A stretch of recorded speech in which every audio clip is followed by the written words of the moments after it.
Shalom saudara-saudara yang dikasihi Tuhan. Puji Tuhan, saya berharap semua baik-baik saja. Saudara, hari ini Start with God diambil dari 2 Raja-Raja pasal 7 ayat 1 sampai 5 yang berbunyi demikian. Lalu berkatalah Elisa, dengarlah firman Tuhan.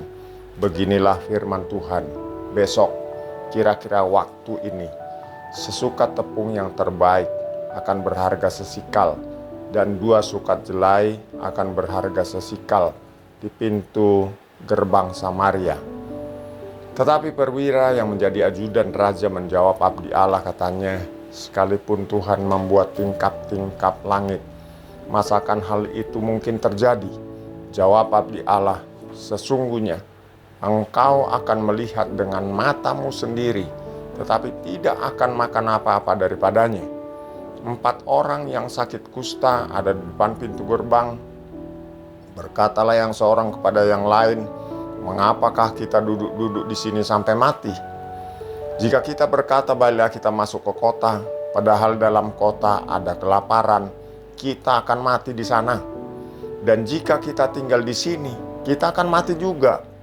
Jadi sekarang, marilah kita menyeberang ke perkemahan tentara Aram.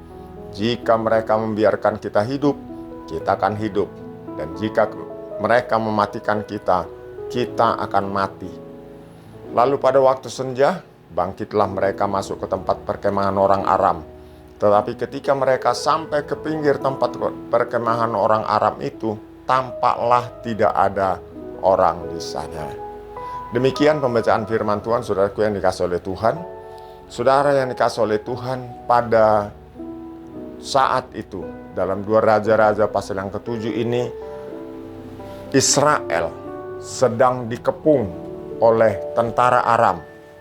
Semua akses masuk ditutup, tidak bisa keluar masuk, saudaraku yang dikasihi oleh Tuhan, sehingga membuat keadaan pada waktu itu sulit.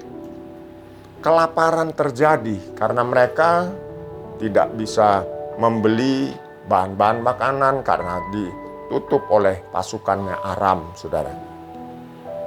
Dan akibatnya, selain banyak yang meninggal, tetapi di sisi lain juga harga barang itu mahal. Kepala keledai, Alkitab mencatat dalam pasal yang ke-6 2 Raja-Raja, itu satu kepala keledai itu harganya 80 sikal. 80 sikal perak itu mahal, saudaraku yang dikasihi oleh Tuhan. Bahkan kotoran merpati seperempat cup kotoran merpati itu harganya 5 sikal, saudaraku yang dikasihi oleh Tuhan. Itu artinya cukup mahal. Itu berarti keadaan sangat sulit pada waktu itu.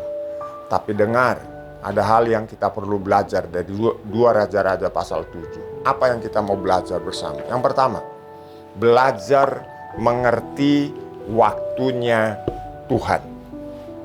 Saudara harus tahu kapan waktunya Tuhan. Pada saat itu, dalam situasi itu, Elisa menyampaikan bahwa ini adalah waktunya Tuhan. Besok harga bahan makanan menjadi murah, tadi dijelaskan dalam 2 Raja-Raja 7 ayat 1 sampai yang ke-5.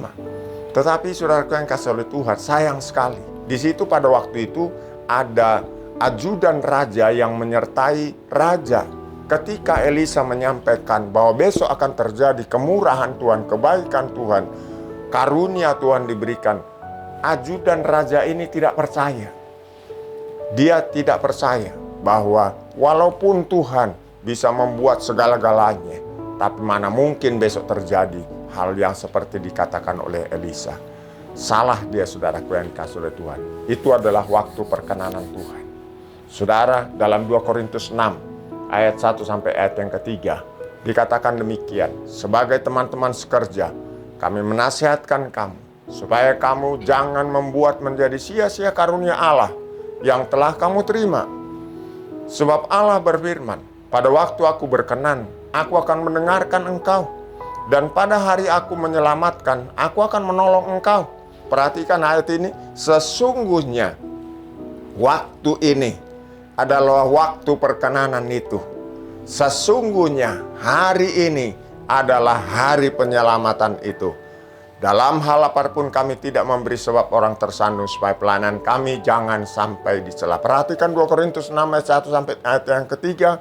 Saudara perhatikan khususnya di ayat 2. Firman Tuhan itu berkata, waktu ini adalah waktu perkenanan itu. Saudara mengertilah bahwa waktu ini adalah perkenanan. Kalau waktu ini perkenanan Tuhan, apa yang dijanjikan Tuhan, apa yang engkau doakan, saya percaya akan diberikan oleh Tuhan. Karena waktu ini waktu perkenanan itu. Masalahnya sekarang, bagaimana kita mengerti bahwa waktu ini adalah waktunya Tuhan. Saudara bisa mengerti waktu ini adalah waktunya Tuhan, waktu ini adalah waktu perkenanan Tuhan. Yang pertama, kalau saudara intim dengan Tuhan. Yang kedua, Anda harus membaca firman Tuhan. Yang ketiga, Anda harus dengar-dengaran dengan firman Tuhan. Saudaraku yang dikasih oleh Tuhan, apa yang terjadi? Mujizat keesokan harinya terjadi. Itu bahan makanan melimpah. Mereka mengalami jarahan yang begitu banyak, saudaraku yang dikasih oleh Tuhan.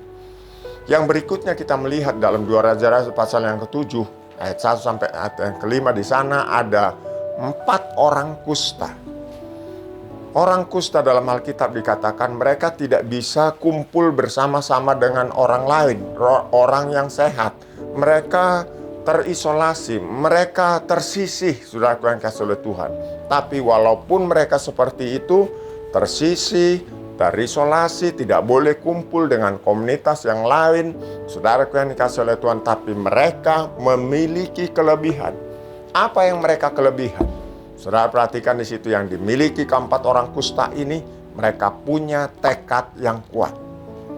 Saya dorong supaya saudara jemaat yang dikasih oleh Tuhan miliki tekad yang kuat dalam hidup ini. Tekad seperti apa yang dimiliki 4 orang kusta ini? 4 orang kusta ini, saudaraku yang dikasih oleh Tuhan, secara manusia sangat menyedihkan. Tapi walaupun mereka sangat menyedihkan karena sakit kusta, mereka punya tekad yang luar biasa. Mereka katakan, mari perhatikan, kalau kita tinggal di sini, kita akan mati karena kelaparan. Kalau kita pergi ke kota, kita akan mati juga. Jadi mereka putuskan, ayo pergi ke perkemahan orang Aram. Kalau kita dimatikan di sana, ya mati. Kalau mereka beri kasih kesempatan hidup, ya hidup. Dan mereka akhirnya pergi. Saudara, singkat ceritanya, di dalam ayat itu, 2 Raja-Raja pasal yang ke-7, pada akhirnya mereka menemukan jarahan yang banyak. Kalau mereka tidak berbuat apa-apa, bisa dipastikan mungkin hari itu mereka tidak dapat apa-apa, bahkan mereka bisa mati, saudara. Saudara yang dikasihi oleh Tuhan, oleh sebab itu saya dorong saudara, milikilah tekad yang kuat. Tekad yang kuat yang dimiliki 4 orang sakit kusta itu membuat mereka hari itu di samping hari perkenanan Tuhan, mereka mendapatkan jarahan yang banyak. Keadaan yang sulit hari-hari ini, saya berdoa Anda mendapatkan berkat yang banyak karena Anda memiliki tekad yang kuat di dalam Tuhan. Jangan takut, jangan lemah, bangkit, punya tekad yang kuat. Saya percaya engkau akan ditolong Tuhan. Puji Tuhan, saya berdoa bagi Bapak Ibu yang menyaksikan tayangan ini, supaya saudara ditolong oleh Tuhan. Jangan lupa baca Alkitab, berdoa selalu, karena Tuhan Yesus segera datang. Tuhan Yesus memberkati. Shalom.